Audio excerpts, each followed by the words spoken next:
Saya Muhammad Afif Satrio Wicaksono. Saya Wildan Ahmad Zaki Mustaqirin. Maria Fitria. Perkenalkan, nama saya Kira Maulana Ramlan. Perkenalkan, nama saya Anissa Yunia Rahmawati. Perkenalkan, nama saya Krisna Degananta. Saya Anal Narendra Wibowo. Saya Tituliana Peyakin. Oke, ini yang pertama ada deskripsi proyek. Proyek ini tuh bernama aplikasi venue booking. Proyek ini memiliki tujuan untuk mengembangkan suatu sistem informasi berbasis website yang dimana hal ini memungkinkan customer untuk mencari, memilih, dan memesan tempat untuk berbagai acara yang ingin mereka adakan. Nah, di dalam proyek ini tuh juga memiliki beberapa fitur utama, yaitu yang pertama ada pencarian tempat, di mana di sini tuh customer bisa mencari atau memilih tempat berdasarkan lokasi, tanggal, kapasitas, dan jenis acara yang ingin diadakan. Kemudian yang kedua itu ada tampilan detail tempat. Customer di sini bisa melihat secara lengkap tentang setiap tempat yang ada, termasuk foto, deskripsi, ataupun fasilitasnya. Dan yang ketiga itu ada formulir pemesanan, di mana customer ini nantinya akan mengisi formulir pemesanan seperti melengkapi biodata dan detail acara yang meliputi data tanggal, waktu, jumlah tamu, dan kebutuhan lainnya. Terus yang keempat ada kalender persediaan. Di sini tuh customer bisa melihat tempatnya itu tersedia di tanggal berapa aja untuk dijadikan sebagai tempat berlangsungnya acara.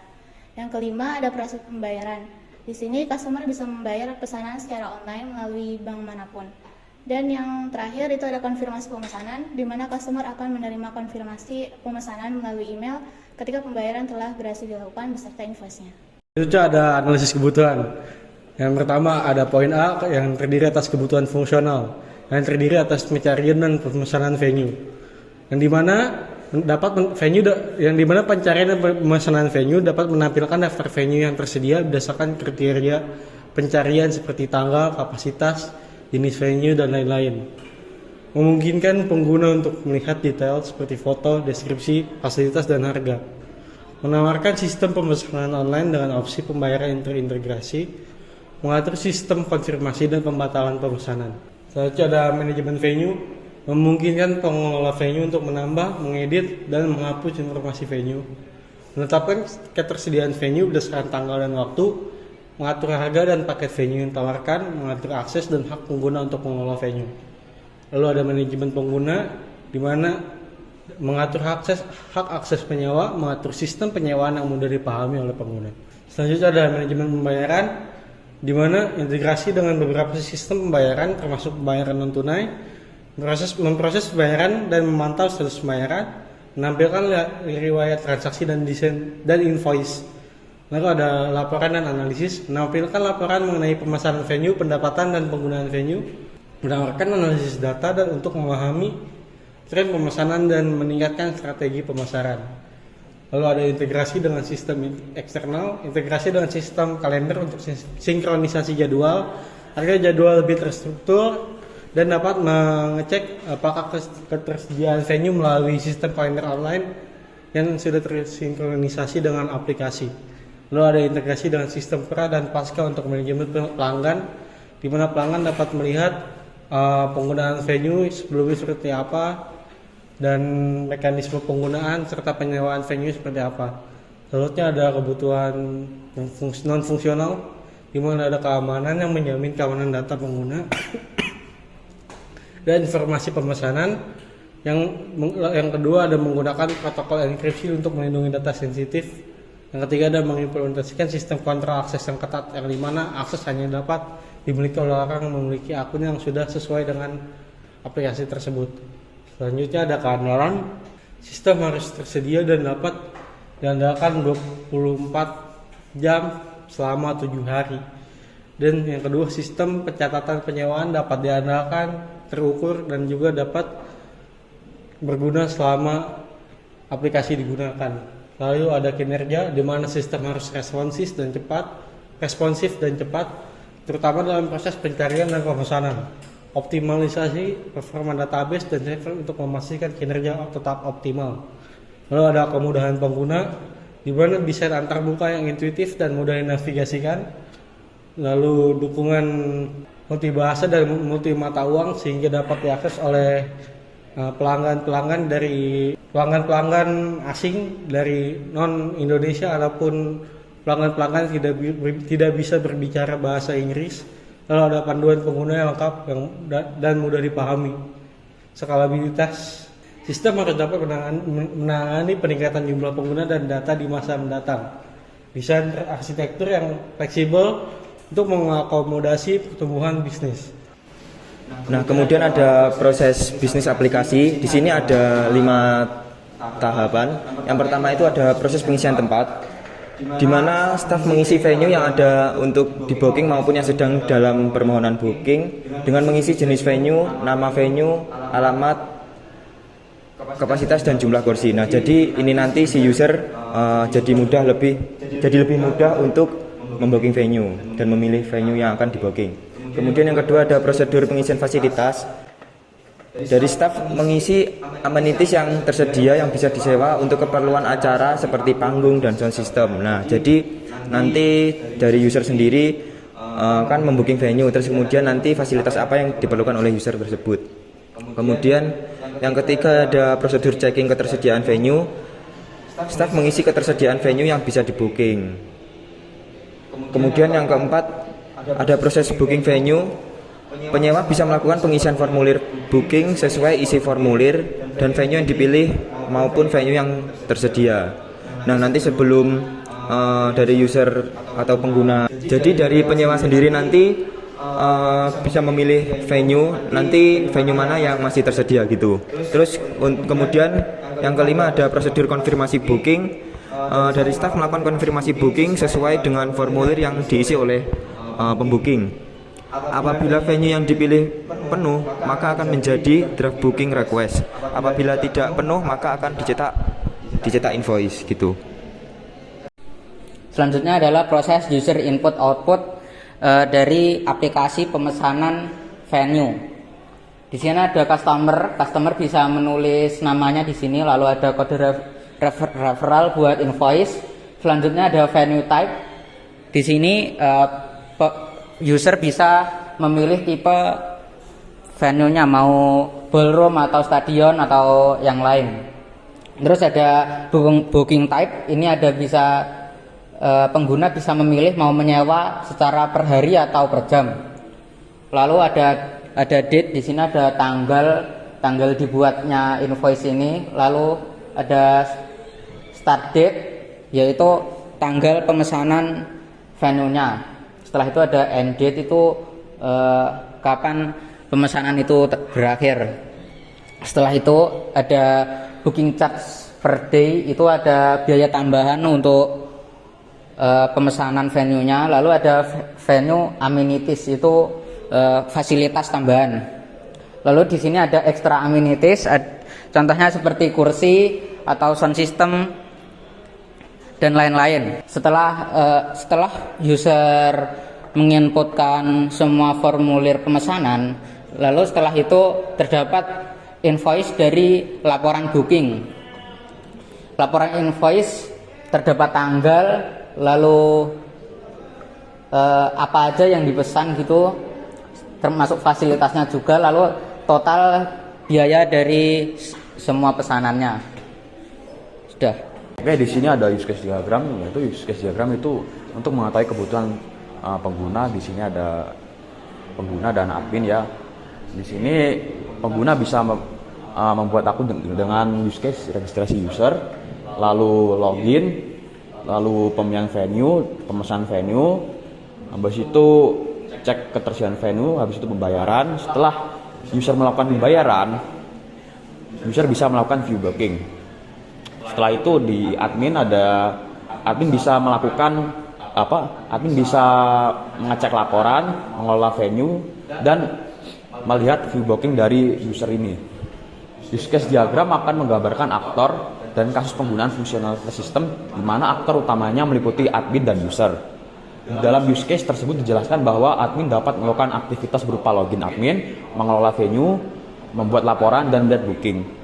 Sedangkan user dapat melakukan aktivitas berupa registrasi user, login user, memesan venue, melakukan pembayaran, melihat booking, dan mengecek ketersediaan venue.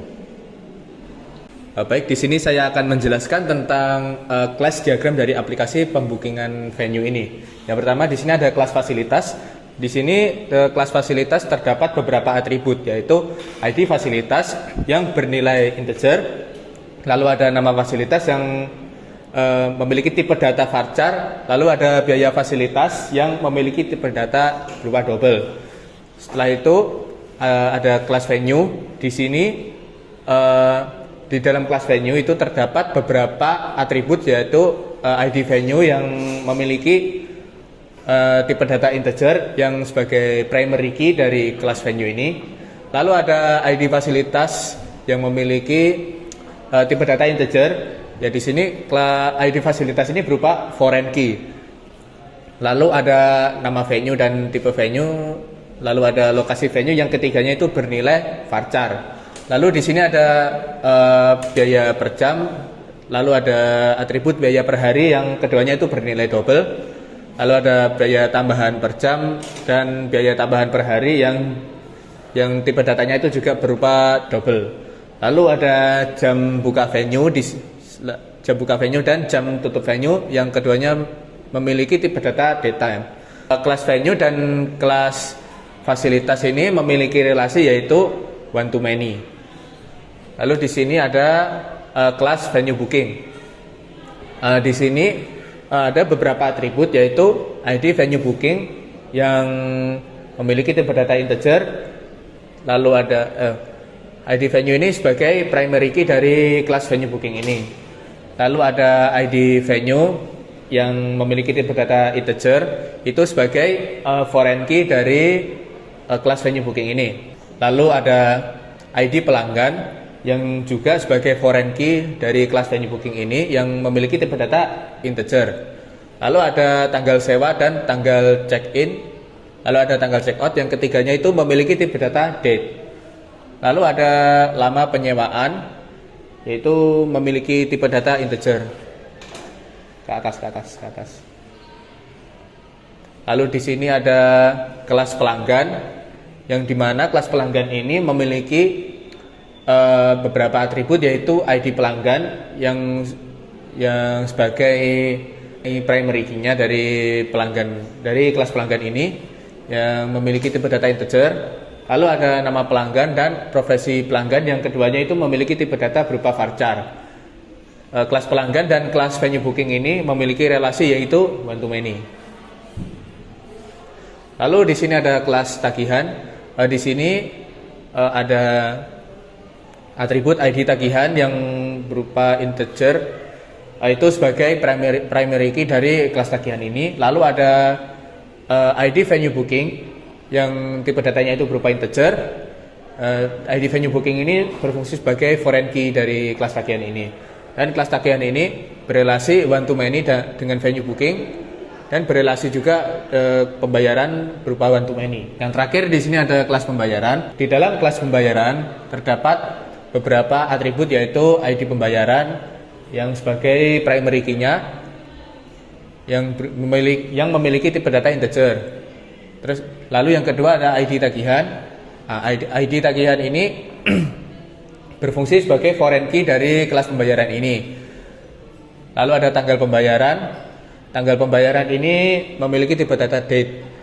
Lalu ada metode pembayaran dan jenis pembayaran, yang keduanya memiliki tipe data berupa varchar. Sekian. Yang kemudian ada desain sistem aplikasi. Nah, yang pertama yaitu arsitektur sistem. Ya, sistem Odoo Venue Booking dibangun di atas platform Odoo yang merupakan platform open source ERP yang menawarkan berbagai modul dan fitur sistem yang akan menggunakan arsitektur 3 lapis, yaitu lapisan presentasi antar muka pengguna web yang memungkinkan pengguna mengakses fitur sistem. Yang kedua, lapisan bisnis, mengandung logika bisnis sistem termasuk proses pemesanan, manajemen venue, dan pengelolaan pembayaran. Yang lapisan ketiga yaitu lapisan data, yaitu manajemen data sistem termasuk informasi venue, data pengguna, dan transaksi. Yang kemudian diagram use case. Diagram use case akan menggambarkan aktor atau pengguna dan kasus penggunaan fungsionalitas sistem. Aktor utama meliputi pengunjung atau pelanggan dan admin. Yang ketiga, diagram aktivitas. Diagram aktivitas akan menggambarkan aliran kerja sistem dan proses dalam setiap kasus penggunaan. Misalnya, diagram aktivitas untuk proses pemesanan akan menampilkan langkah-langkah mulai dari pencarian venue hingga pembayaran dan konfirmasi pemesanan. Yang selanjutnya yaitu database design. Database akan dirancang untuk menyimpan data yang dibutuhkan sistem seperti informasi venue, data pengguna, transaksi, dan konfigurasi sistem. Database akan menggunakan relasi antar tabel untuk menjamin integritas data. Yang selanjutnya yaitu implementasi. Sistem Odoo Venue Booking akan diimplementasikan menggunakan platform Odoo. Modul Odoo yang relevan akan digunakan dan dikonfigurasi untuk membangun sistem. Yang terakhir yaitu pemeliharaan. Sistem akan memerlukan pemeliharaan rutin, termasuk pembaruan perangkat, lunak, keamanan data, dan perbaikan bug. Dokumen dan panduan pengguna akan disediakan untuk membantu pengguna memahami dan menggunakan sistem. Di sini saya akan menjelaskan tentang flowchart aplikasi, di mana kita akan melakukan start, lalu user atau pelanggan memasukkan data seperti nama customer, venue yang akan di-booking, tipe venue, tipe booking, tanggal, dan fasilitas tambahan yang diberikan. Lalu pelanggan mengkonfirmasi booking. Jika ya, maka sistem akan memperlihatkan booking draft. Lalu user memilih apakah akan membuat invoice atau tidak. Jika ya, sistem akan memperlihatkan invoice untuk user. Lalu user memilih apakah akan lanjut ke menu pembayaran atau tidak. Jika ya, sistem akan memperlihatkan tagihan booking venue tersebut. Lalu user memasukkan metode pembayaran dan jumlah tagihan pembayaran. Lalu sistem memperlihatkan metode pembayaran yang dipilih dan jumlah uang yang harus dibayar. Lalu user mengkonfirmasi pembayaran. Jika ya, maka sistem akan menampilkan notifikasi bahwa pembayaran berhasil dan venue telah berhasil di-booking. Dan selesai. Yang terakhir yaitu kesimpulan. Analisis kebutuhan dan desain sistem ini memberikan kerangka kerja untuk pengembangan sistem Odoo Venue Booking. Dengan adanya desain yang tepat, sistem ini dapat membantu pengelola venue mengelola pemesanan, meningkatkan efisiensi, dan meningkatkan kepuasan pelanggan.